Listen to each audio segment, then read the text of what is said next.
नमस्कार, मैं हूं आपके साथ मयंक। आज 22 तारीख है। पिछले 12 घंटों के अंदर ईरान, अमेरिका, इजराइल से जुड़े सारे अपडेट मैं आपको बताऊंगा। साथ ही ये भी बताऊंगा कि आखिर कैसे ईरान और अमेरिका के बीच जो बातचीत होनी थी वो बातचीत बिगड़ती दिखाई दे रही है और कैसे मामला एक बार फिर जंग की तरफ बढ़ता दिखाई दे रहा है। लेकिन शुरुआत करते हैं इस वक्त की सबसे बड़ी खबर के साथ। देखिए, इस वक्त की सबसे बड़ी खबर स्विट्जरलैंड में ईरान और अमेरिका की बातचीत मुश्किल में फंस गई है। ईरान ने बातचीत बीच में रोकने का फैसला किया है। देखिए, कल ये जो घटनाक्रम हुआ, ये बेहद ही दिलचस्प है। कल बातचीत शुरू होती है ईरान और अमेरिका की, साथ में कतर और पाकिस्तान के जो डेलीगेशन है वो भी मौजूद था। लेकिन बातचीत करीब 80 मिनट के आसपास ही चल पाई थी कि इसी बीच डोनाल्ड ट्रंप का एक बयान आया और उस बयान के बाद ईरान ने बातचीत के टेबल को बीच में छोड़ दिया और अब्बास अराक्ची और गलीबाफ साहब उठकर चले गए। देखिए, ये सब कुछ कैसे हुआ।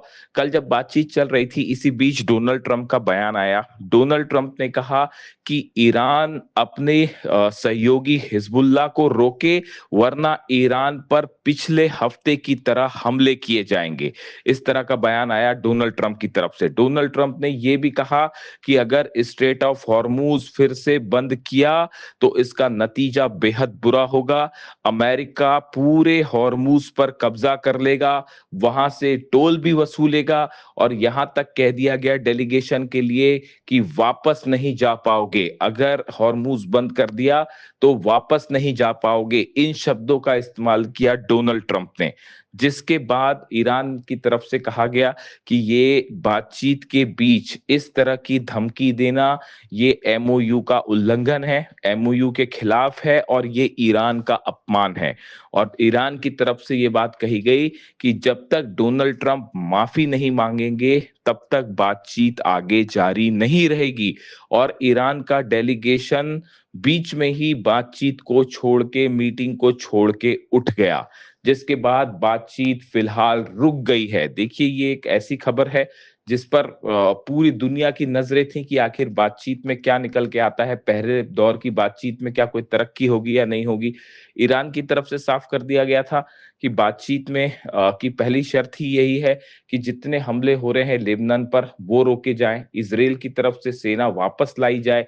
इसको लेकर बातचीत शुरू हुई थी, लेकिन इसी बीच डोनाल्ड ट्रंप की तरफ से ये धमकी आना कि आप हिजबुल्लाह को रोकिए, वरना फिर हमले होंगे ईरान पर और आप वापस नहीं जा पाओगे। इन शब्दों के इस्तेमाल के बाद ईरान ने अपना स्टैंड साफ कर दिया है कि जब तक डोनाल्ड ट्रंप माफी नहीं मांगेंगे तब तक बातचीत आगे नहीं बढ़ेगी। ये बहुत बड़ा झटका माना जा रहा है इस पूरी बातचीत को लेकर। देखिए, दूसरी तरफ जो है नेतन्याहू की तरफ से भी अहम बयान आया है। कल नेतन्याहू ने एक प्रेस कॉन्फ्रेंस के दौरान ये बात कही और इजराइल के रक्षा मंत्री कार्ड्स की तरफ से भी ये बात कह दी गई है कि लेबनान से इजरायली सेना फिलहाल वापस नहीं आएगी। देखिए, हमलों में कुछ कमी जरूर आई है पिछले 24 घंटे के अंदर, लेकिन सेना वापस नहीं लाई जाएगी, ये बात नेतन्याहू ने भी साफ कर दी है और इजराइल के रक्षा मंत्री कार्ड्स ने भी साफ कर दी है। ऐसे में ये माना जा रहा है कि लेबनान में आगे जो ऑपरेशंस हैं इजराइल के, वो वैसे ही जारी रहेंगे। भले बातचीत कल शुरू होनी थी इसलिए हमले कुछ कम किए गए, लेकिन इजराइल का स्टैंड साफ है कि हिजबुल्लाह के खिलाफ कार्रवाई जारी रहेगी और हमले होते रहेंगे। पिछले 3 से 4 दिनों के अंदर इजराइल की तरफ से जो हमले हुए, उसका करारा पलटवार भी देखने को मिला है। कई इजरायली सोल्जर्स की मौत हुई है, कई टैंक्स तबाह हुए हैं, कई गाड़ियां इजराइल की तबाह हुई हैं। यानी भयानक जंग वाली स्थिति है लेबनान में। अब इन हालात के बीच में देखिए, एक और बड़ा अहम बयान आया है।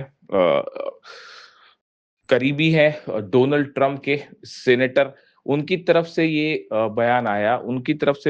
उन्होंने ये बात कही कि आने वाले वक्त में डोनाल्ड ट्रंप जो है वो हॉर्मूज पर पूरी तरह से कब्जा कर सकते हैं और इस अमेरिका जो है वो टोल वसूल सकता है हॉर्मूज से। देखिए, ये बड़ी हैरान करने वाले बयान सामने आए हैं। अमेरिका के तरफ से लिंडसे ग्राहम जो हैं बेहद करीबी माने जाते हैं सेनेटर, और बताया जाता है कि उन्हीं की तरफ से पूरा ईरान का प्लान भी तैयार किया गया था। इस तरह की बातें भी होती है, दावे होते हैं।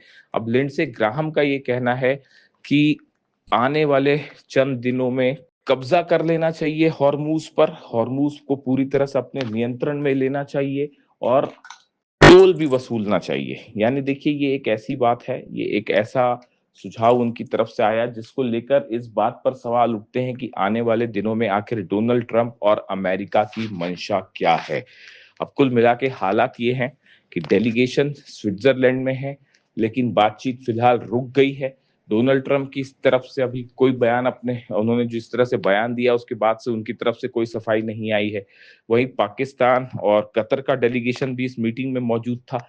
एक बेहद दिलचस्प बात ये भी देखने को मिली, कल शहबाज शरीफ ने ईरान के विदेश मंत्री अब्बास अरागची साहब से हाथ मिलाया, लेकिन ईरान के डेलीगेशन के किसी भी सदस्य ने अमेरिका के डेलीगेशन के किसी भी सदस्य से कोई हाथ नहीं मिलाया, ना ही उनके से किसी तरह की कोई आमने सामने किसकी कोई बातचीत देखी गई। देखिए, ये बेहद अहम बात है।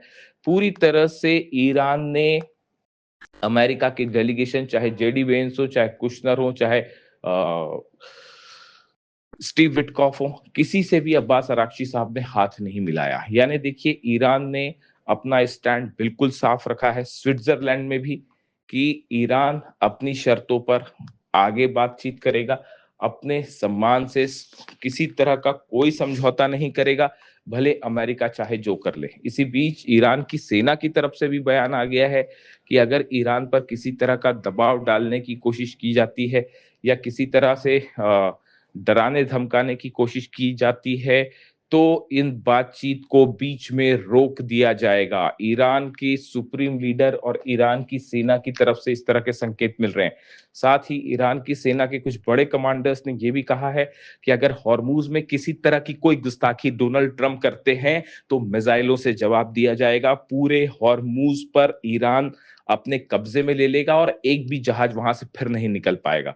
इसके अलावा देखिए, खबरें ये भी हैं कि जो हॉर्मूज का मेन रास्ता है, वहां पर 80 से ज्यादा माइंस बिछी हुई हैं, जिनको हटाना जो है वो सिर्फ ईरान के अलावा ये काम कोई नहीं कर सकता। यानी हॉर्मूज में अभी भी हालात ऐसे बने हुए हैं कि खासा तनाव है। ईरान ने हॉर्मूज को फिर से बंद करने का ऐलान किया है और जिस तरह से धमकियां आई डोनाल्ड ट्रंप की उसके बाद, और लेबनान पे हमले जिस तरह से जारी रहे नेतन्याहू की तरफ से, इजराइल की तरफ से, उसके बाद हॉर्मूज फिलहाल बंद है।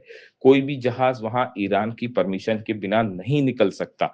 इन हालात में हॉर्मूज को लेके एक बार फिर डोनाल्ड ट्रंप और ईरान आमने सामने दिखाई दे रहे हैं और हालात ये है कि हॉर्मूज में फिर एक बार कई जहाज जो हैं वो ऐसी स्थिति में हैं जिनको ये साफ नहीं है कि आगे बढ़ना है या नहीं बढ़ना है। कहीं ऐसा ना हो कि आगे बढ़े और हमला हो जाए। ऐसे में हालात ये है कि पूरी तरह से हॉर्मूज अभी ईरान के नियंत्रण में है और अगले 24 से 48 घंटे में ये बात साफ होगी कि ये जो बातचीत है ये आगे बढ़ती दिखाई दे रही है या पूरी तरह से डिरेल हो गई है। लेकिन फिलहाल ईरान ने एक करारा जवाब दिया है, अमेरिका को जोरदार जवाब दिया है डोनाल्ड ट्रंप की धमकियों को। इन धमकियों से ना ईरान डरा है और ना डरेगा और बातचीत भी अपनी शर्तों पे होगा। अगर जरा भी ईरान का अपमान करने की कोशिश की गई, धमकियां देने की कोशिश की गई, तो बातचीत जारी नहीं रहेगी। इसे ईरान का डोनाल्ड ट्रंप को एक और करारा जवाब माना जा रहा है। अब सबकी नजरें हैं कि आखिर डील का आगे क्या होता है।